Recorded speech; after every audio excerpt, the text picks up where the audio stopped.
ரஞ்சித் ஆகட்டும், திமுக ஆட்சியில் 5 வருஷம் அந்த ஆளை காணவே காணோம். இவர்களெல்லாம் வேறு எந்த பொதுமக்கள் பிரச்சனைக்கு எப்போது தெருவுக்கு வந்திருக்கிறார்கள் என்று நான் கேட்க விரும்புகிறேன். தூய்மை பணியாளர்கள் போராட்டத்தப்ப எங்கே போனார்? விவசாய பிரச்சனைக்காக பேசியிருக்கீங்களா ரஞ்சித்?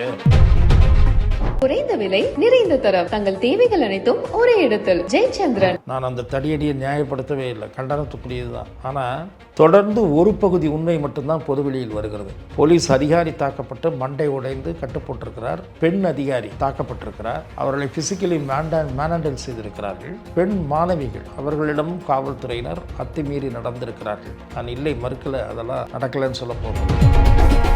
தமிழ்நாட்டை தவிர எத்தனை மாநிலங்களில் நீட்டுக்கு எதிரான போராட்டம் நடக்குது? நீங்கள் தயவுசெய்து சொல்லுங்கள். அட்லீஸ்ட் ஃபேர் நீட் அப்படிங்கிற ஒரு விஷயம் இருக்கு இல்லையா? நாட் ஓன்லி நீட்டில் மட்டும் இந்த பிரச்சனை கிடையாது. எக்ஸாம்ஸில் வந்து இந்த மாதிரி வினாத்தாள் கசிவுங்கிறது ஏற்படுது. அப்போ இங்கே கஷ்டப்பட்டு படித்து ஒருத்தவங்க வராங்க அப்படிங்கிறப்ப கவர்மெண்ட்டோட வேலையே அதுதானே. இது அதிகாரிகள் மட்டத்தில், நிர்வாக மட்டத்தில் புறையோடிவிட்ட ஊழலினுடைய வெளிப்பாடாகத்தான் நம்ம பார்க்கணும். அதிகாரிகள் மேலே பழி போடுறது என்ன? இல்லை நான் தர்மேந்திர பிரதான் ராஜினாமா பண்ண என்ன பண்ணுவாங்க? அடுத்த கட்டமாக அமித்ஷா ராஜினாமா பண்ணு, பிரைம் மினிஸ்டர் ராஜினாமா பண்ணு, அதை தான் சொல்லிட்டாங்களே. சொல்கிறேன், சீப் பாலிடிக்ஸ், சீப்பாக அட்டென்ஷனை டைவர்ட் பண்ணுற அவர்களுடைய போராட்டத்தை விட நீங்கள் ஹீரோவாக காட்டிச்சுப்பீங்களா? இவர்களை வச்சு நீங்கள் ஹீரோவாகுவீங்களா? ஓட்டு வங்கி அரசியல் நடத்துவீங்களா? தமிழ்நாட்டினுடைய கோரிக்கை ஆல்ரெடி பேன் நீட்டு தான். ஆனால் அது ஒரு மாநில அரசாங்கம் நினைத்து செய்ய முடியாத விஷயம் என்று நான் பார்க்கிறேன். திமுக நாங்கள் வந்தால் செய்ய முடியும்னு சொன்னாங்களே செஞ்சாங்களான்னு நான் கேட்குறேன். நீட்டுக்கு எதிராக அவங்க எல்லாம் பேசினாங்களா இல்லை தாவேகா அரசாங்கத்துக்கு எதிராக பேசினாங்களா? அதை எப்படி எடுத்துக்கலாம்? நீங்கள் நீட்டு மட்டும் இல்லை, இப்போ நீங்கள் அடுத்தது பாருங்கள், ஒன்றா வருவாங்க. தாவேகாவை கனெக்ட் பண்ணி தாவேகாவால் செய்ய முடியல அப்படின்னு வாங்க. இல்லையே, வன்னியரசு அவர்களை பாராட்டி இருக்கிறாரு. இப்போ ராஜ்மோகன் அவர்கள்லாம் என்ன பேசினாரு, என்ன பண்ணாரு அப்படின்ற விமர்சனத்தை வைக்கிறாரு. 8 தலித் அமைச்சர்களுக்கு இடம் கொடுத்து என்ன பிரயோஜனம்? என்ன பிரயோஜனம்னா முதல்ல கொடுத்ததே அங்கீகாரம் இல்லையாமா? எல்லாருக்குமே நல்ல துறைகள் கொடுத்துருக்கிறாங்க. முதல்வர் விஜய் அவர்களுடைய படம் ஜனநாயகன் பற்றியும் அங்கே விமர்சனம் போயிட்டு இருக்கு அப்படின்னு அங்கே உட்காந்து படம் பார்த்துட்டு இருக்கிறாங்க எல்லாரும். இங்கே இப்படி நடந்துட்டு இருக்கு அப்படிங்கிற விஷயங்களை போடுறாங்களா? அதை எப்படி பார்க்குறீங்க? அந்த ஒரு நாள் பார்த்ததுனால கோட்டையில் வேலையெல்லாம் போச்சுன்னு நான் நினைக்க தயாராக இல்லை. அது திமுக ஒரு எதிர்க்கட்சின்ற முறையில் கொஞ்சம் அதிகபட்சமாகத்தான் விமர்சிப்பார்கள். நீட்டை விட மிக முக்கியமான பிரச்சனையாக நான் பார்ப்பது, காவிரியில் இந்த மாதம் வர வேண்டிய தண்ணீர் வரல. ஒரு செய்தி வந்திருக்கிறது, அநேகமாக முதல் வாரத்தில் கர்நாடகா போகக்கூடும் என்று. ஆகவே அவருடைய வருகை என்பது இந்த பிரச்சனையில் ஒரு அடுத்த கட்ட முன்னேற்றம் ஏற்படுவதற்கு ஒரு வேளை உதவினால் அது தமிழ்நாட்டிற்கு பயனுள்ளதாக இருக்கும். Max Gold, cash for gold. Call 044-4545-4545. The five media நேயர்களுக்கு வணக்கம். தற்போது நம்முடைய மூத்த பத்திரிகையாளர் திரு துக்ளக் ரமேஷ் அவர்கள் தான் இணைந்திருக்கிறார்கள். பேச நிறைய விஷயங்கள் இருக்குது, பேசலாம் சார். வணக்கம். வணக்கம். சார், டெல்லியில் மாபெரும் போராட்டம் நடக்குது அப்படிங்கிறத பார்க்க முடியுது. நேற்று வந்து உண்ணாவிரதத்தை வந்து சோனம் முடிச்சுக்கிட்டாரு. இருந்தாலும் சிஜேபி பார்ட்டியோடைய அந்த லீடர் வந்து அபிஜித் அவர் அதுக்கும் எங்களுக்கும் சம்மந்தம் இல்லை அப்படின்னு தொடர்ந்து போராட்டத்தில் ஈடுபட்டு இருக்காங்கிறத பார்க்க முடியுது. தமிழ்நாட்டிலையும் கொஞ்சம் தீவிரம் அடைஞ்சிட்டு இருக்கு இந்த போராட்டம் அப்படிங்கிற மாதிரி தான் இருக்குது. இதை எப்படி அடுத்த கட்டத்துக்கு நகரும் அப்படிங்கிறது போக போக தான் தெரியும். ஆனால் மாணவர்களுடைய இந்த போராட்டத்தை நீங்கள் பார்த்துட்டு இருப்பீங்க ஃப்ரம் த பிகினிங். அவரோட உண்ணாவிரத்துலேருந்து நீங்கள் பார்த்துட்டு இருப்பீங்க, 1 மாதத்துக்கு மேலே நடக்குது. அதை பற்றி நீங்கள் என்ன நினைக்கிறீங்க? தலைநகரில் நீட் தேர்வு வினாத்தாள் கசிந்த விவகாரம் தொடர்பாக மாணவர்கள் போராட்டத்தில் தீவிரமாக ஈடுபட்டிருக்கிறார்கள். அந்த போராட்டத்தினுடைய அவர்களுடைய உணர்வுகளை புரிந்து கொள்ள முடிகிறது. அதில் ஒரு நியாயம் இருக்கிறது. நீட் தேர்வை வந்து ரத்து செய்யப்பட்டு திரும்பவும் மாணவர்கள் எழுதுவது என்பது ஒரு மன உளைச்சல். குறிப்பாக இந்த தடவை நல்லா பெர்ஃபார்ம் பண்ணிட்டு அடுத்த தடவை இதை விட டஃப் கொஸ்டின்ஸ் வந்ததுன்னு வைங்க, அப்போ அவங்க ப்ரிப்பேர்ட் ஆகணும், மறுபடியும் ஒரு ப்ரிப்பேர் ஆகணும் போது போன தடவை மார்க் நிறைய வாங்கியிருப்போன்ற ஒரு எண்ணம் ஏற்படும். ரெண்டாவது, இதுக்கு ரொம்ப தயாராகிறாங்க, மெனக்கெடுக்கிறார்கள் மாணவர்கள். கோச்சிங் சென்டரில் நிறைய பேர் பணம் கட்டி பெரிய அளவில் பணம் கட்டி படிக்கிறாங்க. ஆனால் இதன் பின்னால் அரசியலே இல்லைன்னு ஒதுக்கிட முடியாது. உங்களுக்கு இந்த நீட்டுக்கு எதிரான கோரிக்கை இருக்குது இல்லையா, நீட்டை ரத்து செய்ய வேண்டும் என்ற கோரிக்கை, அதன் பின்னாலும் அரசியல் இருக்குது. மாணவர்கள் நலனை தாண்டிய அரசியல் இருக்குது. நீட் தேர்வு முறை எப்படி ரத்தானது, அதற்கு உச்சநீதிமன்றம் அளித்த அங்கீகாரம், இதையெல்லாம் மறைத்து விட்டு சில அரசியல் நடக்குது. கல்வி நிலையங்களை பெரிய அரசியல்வாதிகள் நடத்தி கொண்டிருக்கிறார்கள். தமிழகத்திலே எடுத்துக்கிட்டிங்கன்னா 2 கழகங்களைச் சேர்ந்தவர்களும் பல கல்வி நிறுவனங்களை, அந்த மருத்துவம் சார்ந்த கல்வி நிறுவனங்களை நடத்தி கொண்டிருக்கிறார்கள். அதில் பெரும் பணம், அது ஒரு தொழிலாக மாறிப்போனது. மற்ற எந்த தொழிலையும் விட லாபம் அளிக்கக்கூடிய தொழிலாக கல்வி என்பது ஒரு வணிகமயமாக மாறி நீண்ட காலம் ஆச்சு. முதல்ல ஆரம்பத்தில் லட்சங்களில் இருந்தது, பிறகு கோடிகளில் போச்சு. அந்த நிலையில் தான் நீட் என்கிற ஒரு பொது தேர்வு முறை, நேஷ்னல் எலிஜிபிலிட்டி என்ட்ரன்ஸ் டெஸ்ட் என்கிற ஒரு தேர்வு முறை அமுல்படுத்தப்பட்டது. அதில் ஆரம்பத்தில் மாணவர்களுக்கு சிரமம் இருந்தது உண்மை, சில ஆண்டுகள் இருந்தது உண்மை. இப்போ பார்த்திங்கன்னா மாணவர்கள் நல்லா பிக்கப் பண்ணிக்கிட்டாங்க. செல்வி ஜெயலலிதா அவர்கள் பதவி காலத்தில் உங்களுக்கு நன்றாக நினைவு இருக்கும்னு நினைக்கிறேன், வழக்கு ஒரு கோர்ட்டில் இவர்கள் போய் ஒரு விலக்கு கேட்டபோது இந்த ஓராண்டுக்கு மட்டும்தான் இந்த விலக்கு பொருந்தும், அடுத்த ஆண்டிலிருந்து நீட் கட்டாயம்னு சொன்னாங்க. ஸோ திராவிட முன்னேற்றக் கழகம் ஆட்சியில் நாங்கள் வந்து நீட்டுக்கு தடை வாங்கினோம், இல்லை அது பண்ணோம், நீட்டை ரத்து பண்ணுறோம்னா அப்புறம் சொன்னாங்க. ஒன்றும் பண்ணலை. அது அவ்வளோ சுலபமாக முடியல. இவங்க தீர்மானம் போட்டு அனுப்பிச்சாங்க, கோர்ட்டில் வழக்கு போடுகிற முயற்சி அவர்கள் செய்யவே இல்லை. நம்ம மறந்து விடக்கூடாது. நான் டெல்லி விவகாரத்துக்கு வந்துட்டு மறுபடியும் இங்கே வரணும்னு நினைக்கிறேன். டெல்லியில் பார்த்திங்கன்னா ஆரம்பத்தில் அமைதியாக தொடங்கிய அந்த போராட்டம் பிறகு திடீரென்று அரசியல்வாதிகள் உள்ளே போடுறாங்க. போன உடனே அது வேறு பார்த்து எடுக்குது. நாங்கள் போய் பிரதமர் மோடியினுடைய வீட்டை முற்றுகையிடுகிறோம், பாராளுமன்றத்தை முற்றுகையிடுகிறோம் என்று இவர்களுக்கு ஆதரவாக பேசுவதாக சொல்லி, போராட்டக்காரர்கள் பாராளுமன்றம், அரசியல்வாதிகள் பிரதமர் வீடு, எந்தவித முன்னறிவிப்புமின்றி. இதில் ஏதாவது ஒரு விரும்பத்தகாத சக்திகள் உள்ளே பூந்து பெரிய நாச வேலை நடந்தால் அதற்கு யார் பொறுப்பேற்பார்கள்? இதில் நம்ம பார்க்குறது என்னென்னா, அங்கே மாணவர்களை வந்துட்டு போலீஸார் கையாண்ட விதம் தான் இங்கே பெரிய விமர்சனத்துக்குள்ளாயிருக்கு. அதுதான் கொதிப்பை ஏற்படுத்தியிருக்கு அப்படிங்கிறத நீங்கள் வந்து மாணவர்கள் தடியடி நடத்தப்பட்டது எந்த சூழ்நிலையில் என்பதெல்லாம் பார்க்கணும். நான் அந்த தடியடியை நியாயப்படுத்தவே இல்லை, கண்டனத்துக்குரியது தான். ஆனால் தொடர்ந்து ஒரு பகுதி உண்மை மட்டும்தான் பொதுவெளியில் வருகிறது, இன்னொரு பகுதி உண்மை வரவில்லை. இடத்துல 1-2 புகைப்படங்கள் கூட இருக்குது. போலீஸ் அதிகாரி தாக்கப்பட்டு மண்டை உடைந்து கட்டுப்போட்டிருக்கிறார், பெண் அதிகாரி தாக்கப்பட்டிருக்கிறார், அவர்களை ஃபிசிக்கலி மேனண்டல் செய்திருக்கிறார்கள். அதே போல் பெண் மாணவிகள், அவர்களிடமும் காவல்துறையினர் அத்துமீறி நடந்திருக்கிறார்கள். நான் இல்லை மறுக்கலை, அதெல்லாம் நடக்கலைன்னு சொல்ல போகிறதில்ல. டெல்லியில் பொது சொத்துக்களுக்கு சேதம் விளைவிக்கப்பட்டிருக்கிறது. சேதம் விளைவிக்கப்பட்ட பிறகுதான் அங்கே இருக்கக்கூடிய மெட்ரோ ரயில் நிலையங்கள் மூடப்படுகின்றன. அது போராட்டக்காரர்களை தடுப்பதற்காக, ஒரு இடத்தில் திரள்வதை தடுப்பதற்காக இந்த ரயில் நிலையங்கள்லாம் மூடப்பட்டதாக ஒரு பார்வை இருக்குது. இன்னொரு பார்வை என்னன்னா, போராட்டக்காரர்கள் பொது சொத்துக்களை சேதப்படுத்தினார்கள். அது மறைக்கவே முடியாத உண்மை. தமிழ்நாட்டில் கூட இது தீவிரமடைவது நல்லதல்லன்றது என் பார்வை. எளிதாக இதை பற்ற வைத்து விடுவார். நீட்டுக்காக வந்து இவ்வளோ போராட்டத்தை வந்து நீட்டை வந்து எதிர்த்தது வந்து தமிழகம் தான் அப்படிங்கிறத பார்க்க முடியுது. அது எவ்வளோ பேருக்கு பாதிப்பு வந்து ஏற்படுத்திட்டு இருந்தது அப்படிங்கிறதெல்லாம் தொடர்ந்து ஒவ்வொரு வருஷமும் நம்ம பார்த்துட்டு இருக்கிறோம். அப்படிங்கிற நான் என்ன கேட்குறேன், தமிழ்நாட்டை தவிர எத்தனை மாநிலங்களில் நீட்டுக்கு எதிரான போராட்டம் நடக்குது? நீங்கள் தயவுசெய்து சொல்லுங்கள். இல்லை, இப்போ அந்த இடத்துக்கே வரேன். நான் வந்து என்ன வரேன்னா, அட்லீஸ்ட் ஃபேர் நீட் அப்படிங்கிற ஒரு விஷயம் இருக்கு இல்லையா? வினாத்தாள் கசிவு அப்படிங்கிறது வந்து யாராலும் ஏற்றுக்கொள்ள முடியாது. நாட் ஓன்லி நீட்டில் மட்டும் இந்த பிரச்சனை கிடையாது. நிறைய யூபிஎஸ்சி எக்ஸாம்ஸ், நிறைய எக்ஸாம்ஸில் வந்து இந்த மாதிரி வினாத்தாள் கசிவுங்கிறது ஏற்படுது. அப்போ இங்கே கஷ்டப்பட்டு படித்து ஒருத்தவங்க வராங்க அப்படிங்கிறப்ப கவர்மெண்ட்டோட வேலையே அதுதானே, அதுதானே அவங்களோட அமைப்பு. இது அதிகாரிகள் மட்டத்தில், நிர்வாக மட்டத்தில் புறையோடிவிட்ட ஊழலினுடைய வெளிப்பாடாகத்தான் நம்ம பார்க்கணும். நீங்கள் மத்திய அரசு அதிகாரிகள் மேலே பழி போடுறது என்ன? இல்லை, நான் ஒன்று சொல்கிறேன் இருங்க. மத்திய அரசில் இதுவரை ஏதாவது ஒரு மேஜர் ஒரு குற்றச்சாட்டு, ஊழல் குற்றச்சாட்டு சுமத்த முடிந்திருக்கிறதான்னு நம்ம மனசாட்சியை தொட்டு பேச வேண்டும். 10 ஆண்டு காலத்தில் காங்கிரஸ் அரசு ரஃபேல் விவகாரத்தை பெரிதாக்க பார்த்தது. ஆனால் சுப்ரீம் கோர்ட் அதை நிராகரித்து விட்டது. நம்ம மறந்துடக்கூடாது.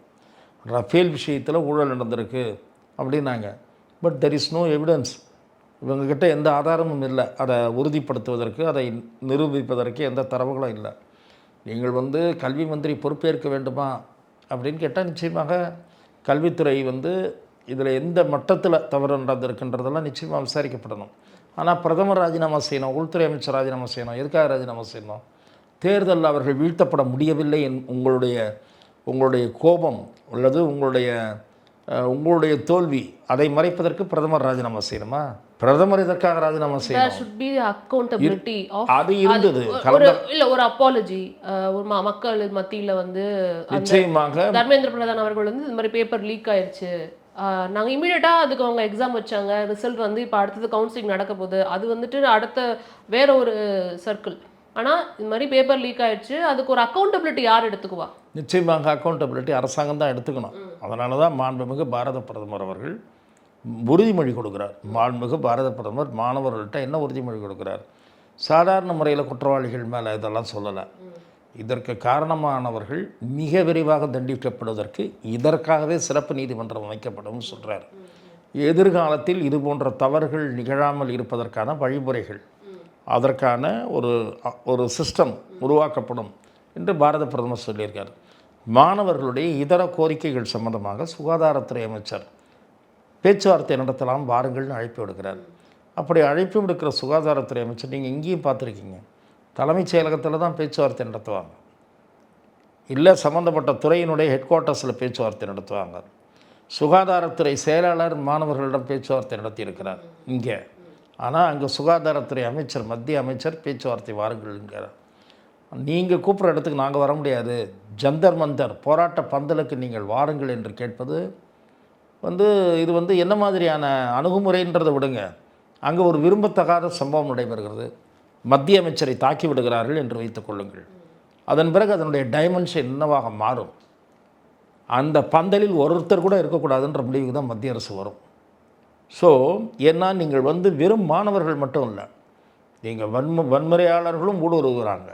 பொதுவாகவே ஒரு போராட்டம்னு வந்தாலே வந்துட்டு ஊடுருவல் அதிகமாக இருக்குங்கிற அந்த விஷயம் சொல்லப்பட்டுக்கிட்டே நடந்திருக்குல்ல. இப்போ டெல்லியில் பார்த்தோம்ல, பொது சொத்துக்கள், பஸ்கள், ரயில்கள் மேலே கல்வீசியிருக்காங்க.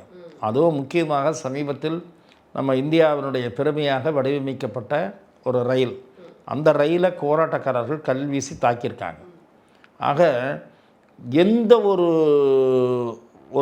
இது நடக்குதுன்னு வைங்க, ஒரு போராட்டமோ ஆர்ப்பாட்டமோ, அது ப்ரொலாங்காக நீண்டுக்கிட்டே போய் கூட்டம் அதிகமாவது என்பது நிச்சயமாக ஒரு தவறான திசையில் அது வழி நடத்தப்படுவதற்கான வாய்ப்புகள் அதிகம். முதல்ல உங்கள் அமைப்பு, உங்கள் லீடர்ஸ்னு உள்ளே இருந்தீங்க. அதன் பிறகு என்ன ஆகுது? கொஞ்சம் கொஞ்சமாக வெளியாட்கள் வர்றாங்க. வெளியாட்கள் வந்தாங்கனாலே அதில் யார் நீங்கள் எப்படி பிரித்து பார்த்தீங்க? காவல்துறை அதுதான் அந்த வேலையை தான் செய்ய பார்த்தது. காவல்துறை இவர்கள் மாணவர்களா சமூக விரோதிகளா என்று பிரித்து பார்க்கிற வேலையை மேற்கொண்டது. அதற்கு ஒத்துழைப்பு கிடைக்கல. மாறாக காவல்துறையினருடைய தொப்பிகள் தட்டிவிடப்பட்டு, கற்கள் வீசப்பட்டு, சட்டையை பிடித்து இழுத்து இதெல்லாம் நடந்திருக்கு. இது அத்தனைக்கும் நீங்கள் இங்கே இருக்கக்கூடிய சேனலில் வந்து தான் தெரில, நேஷ்னல் மீடியாவில் அந்த சீனை காமிச்சாங்க.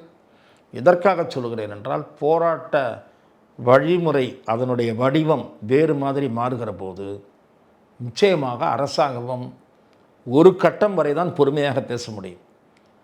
சட்டம் ஒழுங்கு பிரச்சனையாக மாறுமானால் சட்டம் ஒழுங்கு ரீதியாகத்தான் அதை டீல் செய்ய வேண்டியிருக்கும். அந்த போராட்டத்தோடைய நீட்சி தான் மற்ற மாநிலங்களில் கொஞ்சம் கொஞ்சமாக பரவிட்டு இருக்குங்கிறத பார்க்க முடியுது. குறிப்பாக தமிழ்நாட்டிலையுமே அது பரவிட்டு இருக்கு. இன்ஷியலாக போராட்டவங்களை தமிழக அரசு கைது பண்ணாங்க அப்படின்னு நேற்று திரைத்துறையை சேர்ந்த சிலர், அதாவது நீலம் அமைப்பின் மூலமாக திரைத்துறையை சேர்ந்த சில இயக்குனர்கள், சில நடிகர்கள் மேடையில் பேசினாங்கிறத பார்க்க முடியுது. நீங்க ஏன் மாணவர்களை கைது பண்றீங்க? அவங்களுக்கு ஒரு தனி இடம் கொடுக்க வேண்டியதானே? இதுல எந்த மேடையில் சில பேருக்கு எப்படின்னா, நான் எல்லோரையும் பொதுமைப்படுத்தி சொல்லலை, நான் அந்த மேடையில் பேசின சில முகங்களை பார்த்தேன். சில பேருக்கு எப்படின்னா, எங்கே கூட்டம் சேருதோ அங்கே மேடையில் ஏறி நின்று மயக்க பிடிச்சிடணுன்ற ஒரு விளம்பர மோகம் இருக்குது. அந்த விளம்பர மோகம் பிடித்தவர்கள் யாருன்னு எனக்கு தெரியும். இவர்களெல்லாம் வேறு எந்த பொதுமக்கள் பிரச்சனைக்கு எப்போது தெருவுக்கு வந்திருக்கிறார்கள் என்று நான் கேட்க விரும்புகிறேன். அது பா ரஞ்சித் ஆகட்டும் அல்லது வேறு சிலர் ஆகட்டும், இவரெல்லாம் எப்போ வந்தாங்க? பா ரஞ்சித் இதுக்கு முன்னாடி எப்போ வந்தார் வெளியில்? நான் கேட்கிறேன், துப்புரவுத்துறை பணியாளர்கள், சமூகத்தின் விளிம்பு நிலையில் இருக்கக்கூடிய அந்த மக்கள் போராடினார்களே, ஊதிய உயர்வு கேட்டு, பணி நிரந்தர பாதுகாப்பு கேட்டு போராடினாங்களே திராவிட முன்னேற்ற கழக ஆட்சியில், எங்கே போனார் பா ரஞ்சித்துன்னு நான் கேட்க விரும்புகிறேன். நான் அன்றைக்கி கேட்குறேன். இதே மாதிரி தான் சில பேர் இருக்கிறார்கள், விளம்பர வெறியர்கள். இந்த கோவன் ஒருத்தர் பாட்டு பாடி தப்படிச்சிட்டு இருந்தார், மூடு டாஸ்மாகை மூடுன்னு. எப்போது? அதிமுக ஆட்சியில். திமுக ஆட்சியில் 5 வருஷம் அந்த ஆளை காணவே காணோம். எங்கே போனார் அந்த கோவன்? ஏன்னு சொல்லணும்னா, சில பேர் அரசியல், அவர் இடதுசாரி சிந்தனை கொண்டவர், அதிமுக ஆட்சியில் துள்ளிக்கிட்டு இருந்தார். ஏன் திமுக ஆட்சியில் பொத்திக்கிட்டு இருந்தார்? அவர் ஆலய காணமே. பா ரஞ்சித்து தூய்மை பணியாளர்கள் போராட்டத்தப்போ எங்கே போனார்? ஆம்ஸ்ட்ராங் விவகாரத்தில் திடீர்னு மேலே வந்தார். அம்சபுரத்துல அவருக்கு முரண்பாடுகள் இருந்தது இல்ல திமுக அரசாங்கத்து மேல, அதை வெளிப்படுத்தினார்ல. அதுதான் நான் சொல்றேன், சிபிஐ விசாரணையோ இல்லை மற்ற விஷயமோ நின்னாரு. அதன் பிறகு எங்கே போனார்? நீங்கள் தலித்து இதுதானே பேசுகிறீங்க, ஒடுக்கப்பட்ட மக்களுக்கு நீதி வேணும், அந்த மாதிரி கருத்துக்கள் கொண்டவர் தானே நீங்கள். அப்போ என்ன ஆகுது, செலக்டிவ் அம்னீஷியா மாதிரி செலக்டட் இஷ்யூஸில் தான் இல்லையே. வன்னியரசு அவர்களா பாராட்டி இருக்கிறாரு, பார்க்க முடியுது. வன்னியரசு அவர்கள் தவிர மற்ற அமைச்சர்கள் வந்துட்டு, அதுவும் குறிப்பா ராஜ்மோகன் அவர்கள்லாம் என்ன பேசினாரு, என்ன பண்ணாரு அப்படின்ற விமர்சனத்தை வைக்கிறாரு. என்னம்மா நான் என்ன சொல்றேன், தலித் அமைச்சர்களுக்கு இடம் கொடுத்து என்ன பிரயோஜனம்? என்ன பிரயோஜனம்னா முதல்ல கொடுத்ததே அங்கீகாரம் இல்லையாம்மா, கொடுத்ததே அங்கீகாரம் இல்லையா? நான் என்ன பிரயோஜனம் நான் கேட்குறேன், நீங்கள் கேட்குறீங்க, நான் கேட்குறேன் பதிலுக்கு அப்படின்னு அவர் கேட்குறாரு. அதான் நான் சொல்கிறேன், 2 திராவிட இயக்கங்களை சேர்ந்தவர்களும் நிறைய சமூக நீதிக்காக செய்திருக்கிறார்கள். 2 அரசுகளும் பண்ணியிருக்கு, நான் இல்லைன்னு மறுக்கலை. அந்த ஆட்சிகள் மீது நிறைய எனக்கு விமர்சனங்கள் உண்டு. ஆனால் நான் கேட்பது, அந்த 2 அரசுகளும் 2 ஆதி திராவிட நல 2 துறை 2 அமைச்சர்களை கொடுத்தாங்க. ஆதி திராவிட நலத்துறை கொடுப்பாங்க, இல்லை ஒரு மிக மிக ஒரு சிறிய சாதாரணமான ஒரு துறையை கொடுப்பாங்க. இன்றைக்கு அப்படி இல்லையே. இல்லை இன்றைக்கு கல்வித்துறை கொடுத்து இருங்க, அது கடைசியாக அவருக்கு கிடைச்சது.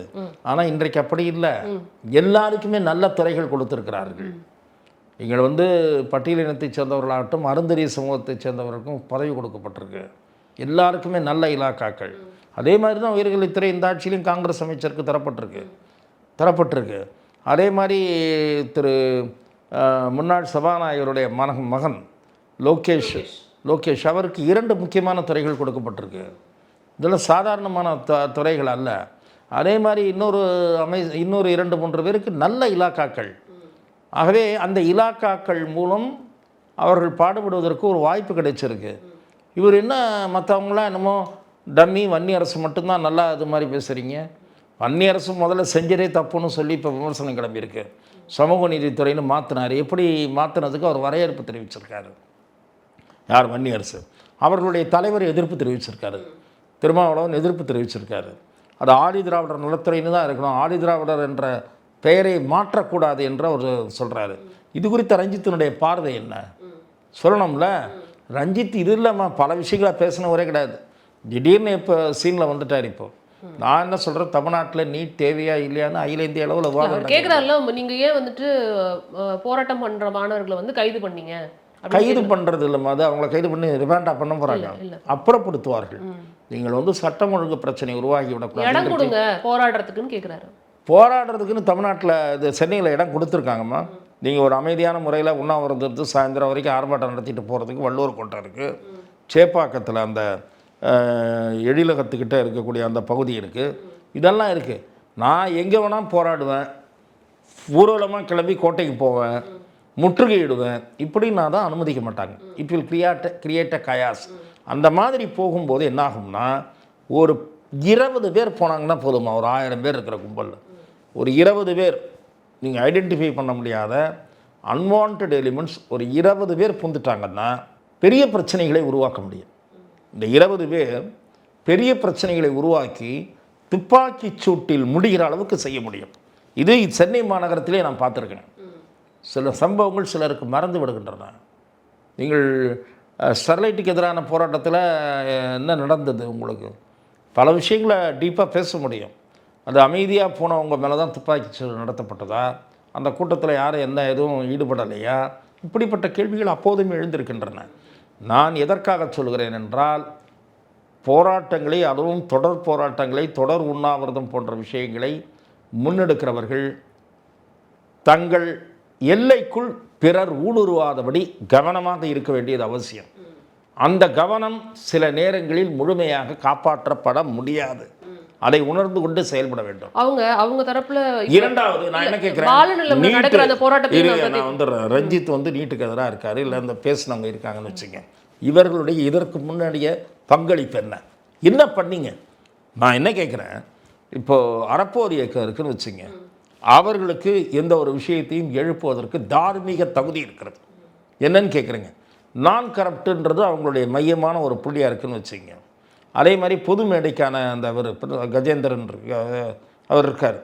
இந்த மாதிரி ஆட்களுக்கு தார்மீக தகுதி இருக்குது. என்னென்னா, அவர்கள் எந்த பிரச்சனைக்காக தொடர்ந்து பேசி வருகிறார்களோ அந்த பிரச்சனைக்காக குரல் கொடுக்கும்போது அந்த கோரிக்கை ஆளுவோரின் காதுகளை எட்டவில்லை என்றால் நீதிமன்றங்களின் கதவை தட்டி தீர்வை கேட்கிறார்கள். நீ எப்பயாவது பண்ணியிருக்கிய?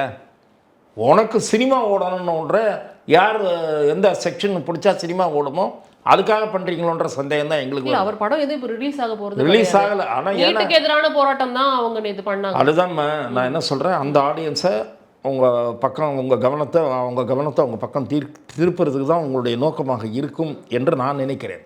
ஏன்னா இதுக்கு முன்னாடி நீங்கள் பல பொது பிரச்சனைகளுக்கு வீதிக்கு வந்ததே இல்லை. விவசாய பிரச்சனைக்காக பேசியிருக்கீங்களா ரஞ்சித்து? விவசாயிகளுக்கு நியாயமான கூலி வேணும், அந்த நெல் அளக்கிற இடங்களில் கமிஷன் கேட்குறாங்க, ஈரப்பதத்தை வாங்குறத ஈரப்பதம் வாங்காமல் ஈரப்பதம் இருக்கக்கூடிய நெல்லை நிராகரிக்கிறாங்க, பேசியிருக்கீங்களா? அரசாங்கங்கள் அதற்கு தீர்வு கண்டிருக்கின்றன. என்ன சொல்றாருன்னா, அம்பேத்கர் சிலையவே உங்களால் இன்னும் திறக்க முடியல சேலம்ல, கால் மேல கால் போட்டாங்க. ஏமா இதெல்லாம் நீங்கள் வந்து அந்த மாவட்டத்தில் கோர்ட் இருக்குல்ல, கோர்ட்டில் ஃபைல் பண்ணுங்கள், இல்லை ஹைகோர்ட்டில் ரிட் ஃபைல் பண்ணுங்கள். அப்படி இருந்ததுன்னா நீ செயல்பாட்டாளர் என்று அர்த்தம். இப்போ நீ வெறும் பேச்சாளர், அவ்வளவுதான்.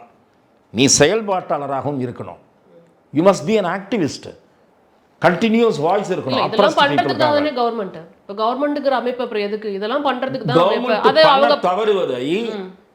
கவர்மெண்ட் பண்ண தவறுவதை நீங்கள் வெறுமனே வாய் பேச்சால் பேசுவது மட்டும் இல்லை, உங்களால் முடிந்ததை நீங்கள் செய்யுங்கள். எங்களால் முடிஞ்சது பேசுறதான்றீங்களா? நீட்டுன்றது நான் திரும்ப திரும்ப திராவிட முன்னேற்ற கழகத்துக்கு சொன்னது தான் ரஞ்சித் மாதிரியானவங்களுக்கும் சொல்கிறேன். இது அன்ஃபேர். இது வந்து ஒரு சமூகத்தின் ஒரு பகுதி மக்களை பின்னுக்கு தள்ளுகிறது, ஈக்குவாலிட்டியை மெயின்டைன் பண்ண உதவவில்லை என்கிற கருத்துக்கள் இருக்குமானால் நீதிமன்றத்தின் கதவுகள் தட்டப்பட வேண்டும். சட்டமன்ற தீர்மானம் அனுப்பிச்சிட்டாங்க டெல்லிக்கு போட்டு, அதுக்கு மேலே என்ன பண்ணோம்? அது மேலே ஒரு முயற்சி பண்ணுறதா இருந்தால் என்ன பண்ணுது அரசு? என்ன பண்ணுறது? கல்வியை மாநில பட்டியலுக்கு கொடுங்கன்னு கேட்குது.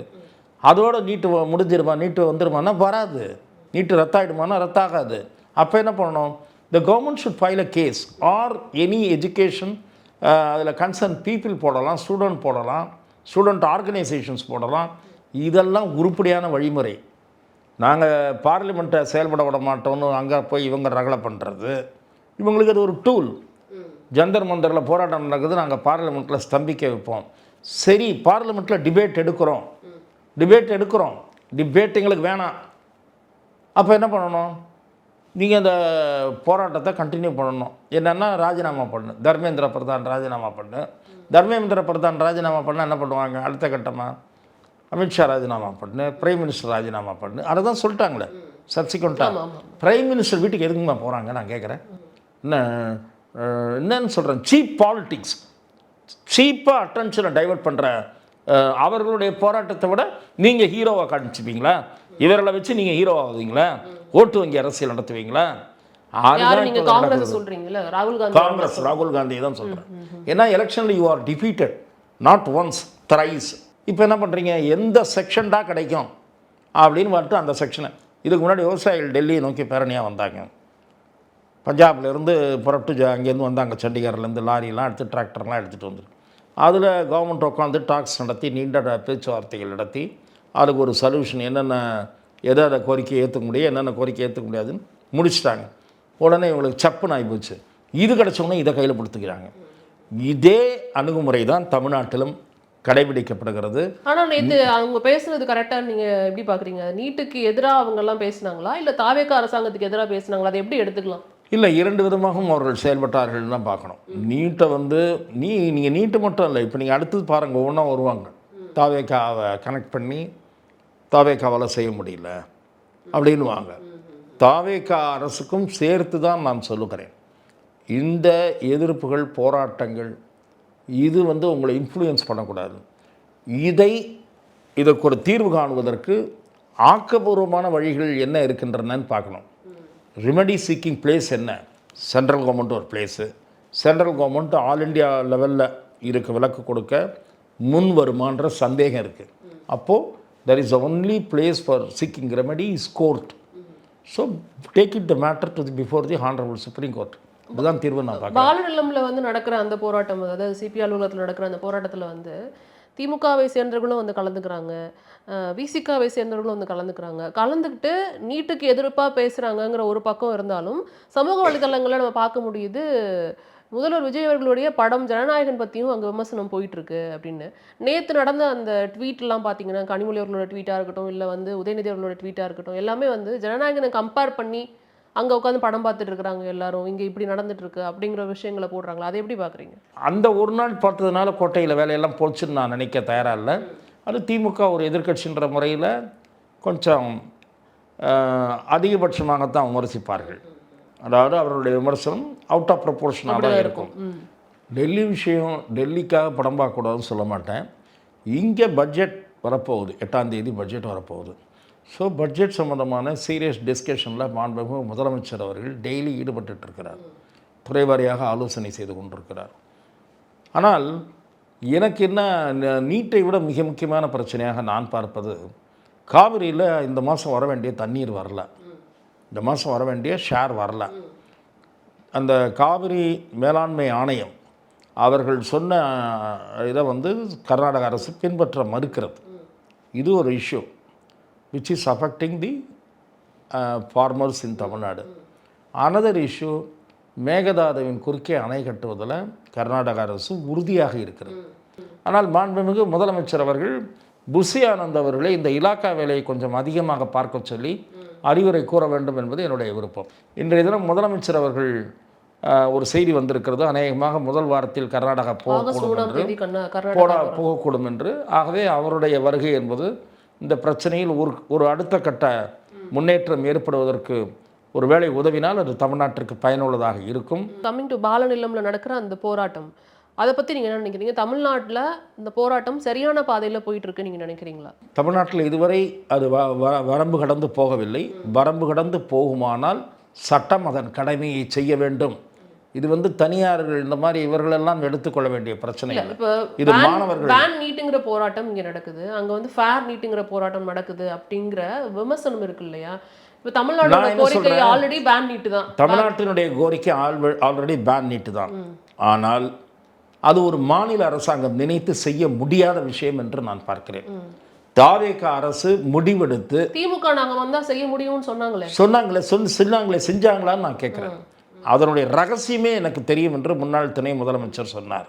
என்ன ரகசியம்? கடைசியில் சட்டமன்ற தீர்மானம் போட்டாங்க, அவ்வளவுதான் ரகசியம். அது அல்ல ரகசியம். திரு விஜய் அவர்களும் நான் வலியுறுத்தி சொல்கிறேன், சட்டமன்ற தீர்மானத்தின் மூலம் நீட் தேர்வை ஒழிக்க முடியாது.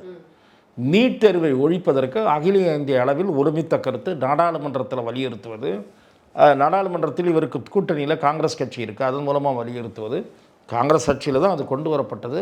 இப்போ கடைசியில் சுப்ரீம் கோர்ட் அதை ஏற்றுக்கொண்டு விட்டது. பல மாநிலங்கள் நீட் தேர்வின் மூலம் பல மாணவர்கள் வெற்றி பெறுகிற நிலைக்கு வந்து விட்டார்கள். இங்கேயும் மாணவர்கள் வந்து விட்டார்கள். ஒரு சில மாணவர்களுக்கு அது சிரமமாக இருக்கிறது. ஒரு பகுதி மாணவர்களுக்கு, பெரும்பகுதி மாணவர்கள் நீட்டை எதிர்கொள்ள தயாராகி விட்டார்கள்.